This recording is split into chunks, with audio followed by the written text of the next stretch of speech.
اعوذ باللہ من الشیطان الرجیم بسم اللہ الرحمن الرحیم۔ اے پیغمبر، مسلمانوں کے سامنے اس موقع کا ذکر کرو جب تم صبح سویرے اپنے گھر سے نکلے تھے اور احد کے میدان میں مسلمانوں کو جنگ کے لیے جا بجا مامور کر رہے تھے۔ یہاں سے چوتھا خطبہ شروع ہوتا ہے۔ یہ جنگ احد کے بعد نازل ہوا ہے اور اس میں جنگ احد پر تبصرہ کیا گیا ہے۔ اوپر کے خطبے کو ختم کرتے ہوئے آخر میں ارشاد ہوا تھا کہ ان کی کوئی تدبیر تمہارے خلاف کارگر نہیں ہو سکتی، بشرطے کہ تم صبر سے کام لو اور اللہ سے ڈر کر کام کرتے رہو۔ اب چونکہ احد کے میدان میں مسلمانوں کی شکست کا سبب ہی یہ ہوا کہ ان کے اندر صبر کی بھی کمی تھی اور ان کے افراد سے بعد ایسی غلطیاں بھی سرزد ہوئی تھیں جو خدا ترسی کے خلاف تھیں، اس لیے یہ خطبہ جس میں انہیں ان کمزوریوں پر متنبہ کیا گیا ہے مندرجہ بالا فکرے کے بعد ہی متصلاً درج کیا گیا ہے۔ اس خطبے کا انداز بیان یہ ہے کہ جنگ احد کے سلسلے میں جتنے اہم واقعات پیش آئے تھے ان میں سے ایک ایک کو لے کر اس پر چند جچے تلے فکروں میں نہایت سبق آموز تبصرہ کیا گیا ہے۔ اس کو سمجھنے کے لیے اس کے واقعاتی پس منظر کو نگاہ میں رکھنا ضروری ہے۔ شوال 3 ہجری کی ابتدا میں کفار قریش تقریباً 3000 کا لشکر لے کر مدینے پر حملہ آور ہوئے۔ تعداد کی کثرت کے علاوہ ان کے پاس ساز و سامان بھی مسلمانوں کی بنسبت بہت زیادہ تھا اور پھر وہ جنگ بدر کے انتقام کا شدید جوش بھی رکھتے تھے۔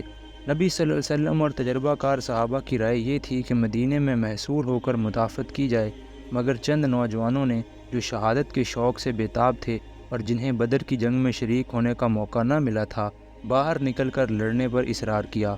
آخر کار ان کے اصرار سے مجبور ہو کر نبی صلی اللہ علیہ وسلم نے باہر نکلنے کا فیصلہ کیا۔ 1000 آدمی آپ کے ساتھ نکلے، مگر مقام شوط پر پہنچ کر عبداللہ بن ابی اپنے 300 ساتھیوں کو لے کر الگ ہو گیا۔ عین وقت پر اس کی اس حرکت سے مسلمانوں کے لشکر میں اچھا خاصا اضطراب پھیل گیا، حتیٰ کہ بنو سلمہ اور بنو حارثہ کے لوگ تو ایسے دل شکستہ ہوئے کہ انہوں نے بھی پلٹ جانے کا ارادہ کر لیا تھا، مگر پھر اولو العزم صحابہ کی کوششوں سے یہ اضطراب رفع ہو گیا۔ ان باقی ماندہ 700 آدمیوں کے ساتھ نبی صلی اللہ علیہ وسلم آگے بڑھے اور احد کی پہاڑی کے دامن میں مدینہ سے تقریباً 4 میل کے فاصلے پر اپنی فوج کو اس طرح سفارہ کیا کہ پہاڑ پشت پر تھا اور قریش کا لشکر سامنے۔ پہلو میں صرف ایک درہ ایسا تھا جس سے اچانک حملے کا خطرہ ہو سکتا تھا۔ وہاں آپ نے عبداللہ بن جبیر کے زیر قیادت 50 تیر انداز بٹھا دیے اور ان کو تاکید کر دی کہ کسی کو ہمارے قریب نہ پھٹکنے دینا، کسی حال میں یہاں سے نہ ہٹنا۔ اگر تم دیکھو کہ ہماری بوٹیاں پرندے نوچے لے جاتے ہیں تب بھی تم اس جگہ سے نہ ٹلنا۔ اس کے بعد جنگ شروع ہوئی۔ ابتداً مسلمانوں کا پلہ بھاری رہا، یہاں تک کہ مقابل کی فوج میں ابتری پھیل گئی، لیکن اس ابتدائی کامیابی کو کامل فتح کی حد تک پہنچانے کے بجائے مسلمان مال غنیمت کی طمع سے مغلوب ہو گئے اور انہوں نے دشمن کے لشکر کو لوٹنا شروع کر دیا۔ ادھر جن تیر اندازوں کو نبی صلی اللہ علیہ وسلم نے عقب کی حفاظت کے لیے بٹھایا تھا، انہوں نے جو دیکھا کہ دشمن بھاگ نکلا ہے اور غنیمت لٹ رہی ہے تو وہ بھی اپنی جگہ چھوڑ کر غنیمت کی طرف لپکے۔ حضرت عبداللہ بن جبیر نے ان کو نبی صلی اللہ علیہ وسلم کا تاکیدی حکم یاد دلا کر بہت روکا، مگر چند آدمیوں کے سوا کوئی نہ ٹھہرا۔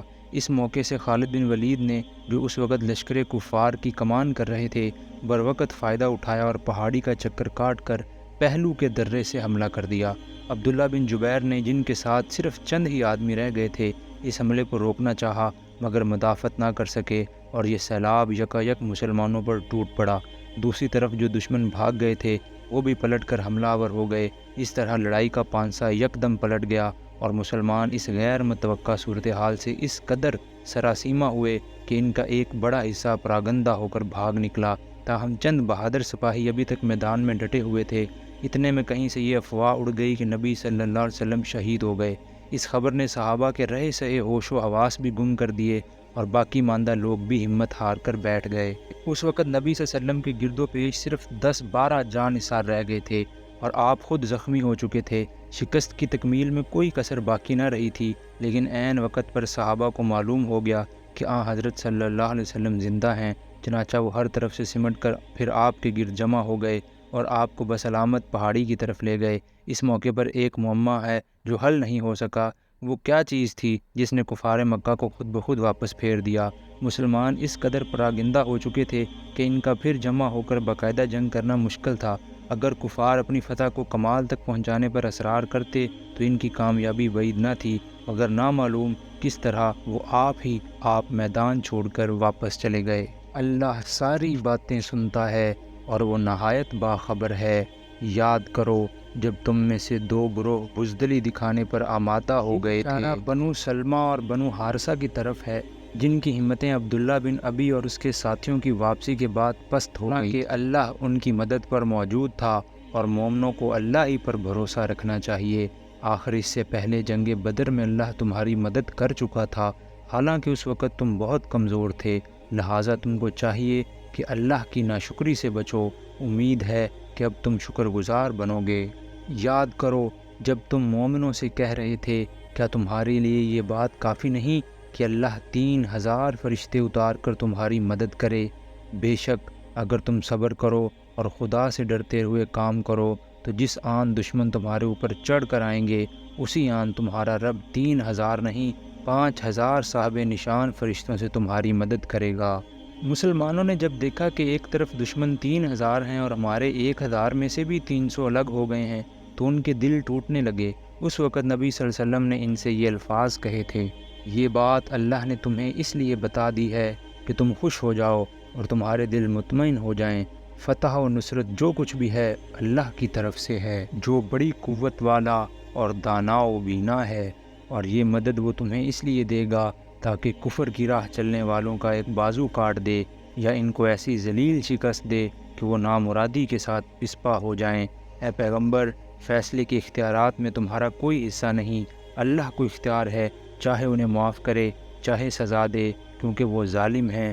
زمین اور آسمانوں میں جو کچھ ہے اس کا مالک اللہ ہے، جس کو چاہے بخش دے اور جس کو چاہے عذاب دے، وہ معاف کرنے والا اور رحیم ہے۔ صلی اللہ علیہ وسلم جب زخمی ہوئے تو آپ کے منہ سے کفار کے حق میں بد دعا نکل گئی، اور آپ نے فرمایا کہ وہ قوم کیسے فلاح پا سکتی ہے جو اپنے نبی کو زخمی کرے۔ یہ آیات اسی کے جواب میں ارشاد ہوئی ہیں۔ اے لوگو جو ایمان لائے ہو، یہ بڑھتا اور چڑھتا سود کھانا چھوڑ دو اور اللہ سے ڈرو۔ احد کی شکست کا بڑا سبب یہ تھا کہ مسلمان عین کامیابی کے موقع پر مال کی محبت سے مغلوب ہو گئے اور اپنے کام کو تکمیل تک پہنچانے کے بجائے غنیمت لوٹنے میں لگ گئے۔ اس لیے اللہ نے اس حالت کی اصلاح کے لیے زر پرستی کے سرچشمے پر بند باندھنا ضروری سمجھا اور حکم دیا کہ سود خوری سے باز آ جاؤ، جس میں آدمی دن رات اپنے نفع کے بڑھنے اور چڑھنے کا حساب لگاتا رہتا ہے، اور جس کی وجہ سے آدمی کے اندر روپے کی ہرس بے حد بڑھتی ہے۔ امید ہے کہ تم فلاح پاؤ گے۔ اس آگ سے بچو جو کافروں کے لیے مہیا کی گئی ہے، اور اللہ اور رسول کا حکم مان لو۔ توقع ہے کہ تم پر رحم کیا جائے گا۔ دوڑ کر چلو اس راہ پر جو تمہارے رب کی بخشش اور اس جنت کی طرف جاتی ہے جس کی وسعت زمین اور آسمانوں جیسی ہے، اور وہ ان خدا ترس لوگوں کے لیے مہیا کی گئی ہے جو ہر حال میں اپنے مال خرچ کرتے ہیں، خواہ بدحال ہوں یا خوشحال، جو غصے کو پی جاتے ہیں اور دوسروں کے قصور معاف کر دیتے ہیں۔ ایسے نیک لوگ اللہ کو بہت پسند۔ سود خوری جس سوسائٹی میں موجود ہوتی ہے، اس کے اندر سود خوری کی وجہ سے دو قسم کے اخلاقی امراض پیدا ہوتے ہیں۔ سود لینے والوں میں حرص و طمع، بخل اور خود غرضی، اور سود دینے والوں میں نفرت، غصہ اور بغض و حسد۔ احد کی شکست میں ان دونوں قسم کی بیماریوں کا کچھ نہ کچھ حصہ شامل تھا۔ اللہ تعالیٰ مسلمانوں کو بتاتا ہے کہ سود خوری سے فریقین میں جو اخلاقی اوصاف پیدا ہوتے ہیں، ان کے بالکل برعکس انفاق فی سبیل اللہ سے یہ دوسری قسم کے اوصاف پیدا ہوا کرتے ہیں، اور اللہ کی بخشش اور اس کی جنت اسی دوسری قسم کے اوصاف سے حاصل ہو سکتی ہے، نہ کہ پہلی قسم کے اوصاف سے۔ اور جن کا حال یہ ہے کہ اگر کبھی کوئی فحش کام ان سے سرزد ہو جاتا ہے یا کسی گناہ کا ارتکاب کر کے وہ اپنے اوپر ظلم کر بیٹھتے ہیں تو فوراً اللہ انہیں یاد آ جاتا ہے اور اس سے وہ اپنے قصوروں کی معافی چاہتے ہیں، کیونکہ اللہ کے سوا اور کون ہے جو گناہ معاف کر سکتا، اور وہ دیدہ و دانستہ اپنے کیے پر اصرار نہیں کرتے۔ ایسے لوگوں کی جزا ان کے رب کے پاس یہ ہے کہ وہ ان کو معاف کر دے گا اور ایسے باغوں میں انہیں داخل کرے گا جن کے نیچے نہریں بہتی ہوں گی، اور وہاں وہ ہمیشہ رہیں گے۔ کیسا اچھا بدلہ ہے نیک عمل کرنے والوں کے لیے۔ تم سے پہلے بہت سے دور گزر چکے ہیں، زمین میں چل پھر کر دیکھ لو کہ ان لوگوں کا کیا انجام ہوا جنہوں نے اللہ کے احکام و ہدایات کو جھٹلایا۔ یہ لوگوں کے لیے ایک صاف اور صریح تنبیہ ہے، اور جو اللہ سے ڈرتے ہوں ان کے لیے ہدایت اور نصیحت۔ دل شکستہ نہ ہو، غم نہ کرو، تم ہی غالب رہو گے اگر تم مومن ہو۔ اس وقت اگر تمہیں چوٹ لگی ہے تو اس سے پہلے ایسی ہی چوٹ تمہارے مخالف فریق کو بھی لگ چکی ہے۔ اشارہ ہے جنگ بدر کی طرف، اور کہنے کا مطلب یہ ہے کہ جب اس چوٹ کو کھا کر کافر پست ہمت نہ ہوئے تو اس چوٹ پر تم کیوں ہمت ہارتے ہو؟ یہ تو زمانے کے نشیب و فراز ہیں جنہیں ہم لوگوں کے درمیان گردش دیتے رہتے ہیں۔ تم پر یہ وقت اس لیے لایا گیا تھا کہ اللہ دیکھنا چاہتا تھا کہ تم میں سچے مومن کون ہیں، اور ان لوگوں کو چھانٹ لینا چاہتا تھا جو واقعی راستی کے گواہ ہوں۔ اصل میں الفاظ ہیں وَيَتَّخِذَ مِنْكُمْ شُهَدَاءَ۔ اس کا ایک مطلب تو یہ ہے کہ تم میں سے کچھ شہید لینا چاہتا تھا، یعنی کچھ لوگوں کو شہادت کی عزت بخشنا چاہتا تھا، اور دوسرا مطلب یہ ہے کہ اہل ایمان اور منافقین کے اس مخلوط گروہ میں سے جس پر تم اس وقت مشتمل ہو، ان لوگوں کو الگ چھانٹ لینا چاہتا تھا جو حقیقت میں شہداء علی الناس ہیں، یعنی ان منصب جلیل کے اہل ہیں جس پر ہم نے امت مسلمہ کو سرفراز کیا ہے، کیونکہ ظالم لوگ اللہ کو پسند نہیں ہیں، اور وہ اس آزمائش کے ذریعے سے مومنوں کو الگ چھانٹ کر کافروں کی سرکوبی کر دینا چاہتا تھا۔ کیا تم نے یہ سمجھ رکھا ہے کہ یوں ہی جنت میں چلے جاؤ گے، حالانکہ ابھی اللہ نے یہ تو دیکھا ہی نہیں کہ تم میں کون وہ لوگ ہیں جو اس کی راہ میں جانیں لڑانے والے اور اس کی خاطر صبر کرنے والے ہیں۔ تم تو موت کی تمنائیں کر رہے تھے، مگر یہ اس وقت کی بات تھی جب موت سامنے نہ آئی تھی۔ لو اب وہ تمہارے سامنے آ گئی اور تم نے اسے آنکھوں سے دیکھ۔ اشارہ ہے شہادت کے ان تمنائیوں کی طرف جن کے اصرار سے نبی صلی اللہ علیہ وسلم نے مدینے سے باہر نکل کر لڑنے کا فیصلہ فرمایا تھا۔ محمد اس کے سوا کچھ نہیں کہ بس ایک رسول ہیں، ان سے پہلے اور رسول بھی گزر چکے ہیں، پھر کیا اگر وہ مر جائیں یا قتل کر دیے جائیں تو تم لوگ الٹے پاؤں پھر جاؤ گے؟ جب نبی صلی اللہ علیہ وسلم کی شہادت کی خبر مشہور ہوئی تو اکثر صحابہ کی ہمتیں چھوٹ گئیں۔ اس حالت میں منافقین نے جو مسلمانوں کے ساتھ ہی لگے ہوئے تھے کہنا شروع کیا کہ چلو عبداللہ بن ابی کے پاس چلیں تاکہ وہ ہمارے لیے ابو سفیان سے امان لے دے، اور بعد نے یہاں تک کہہ ڈالا کہ اگر محمد خدا کے رسول ہوتے تو قتل کیسے ہوتے، چلو اب دین آبائی کی طرف لوٹ چلیں۔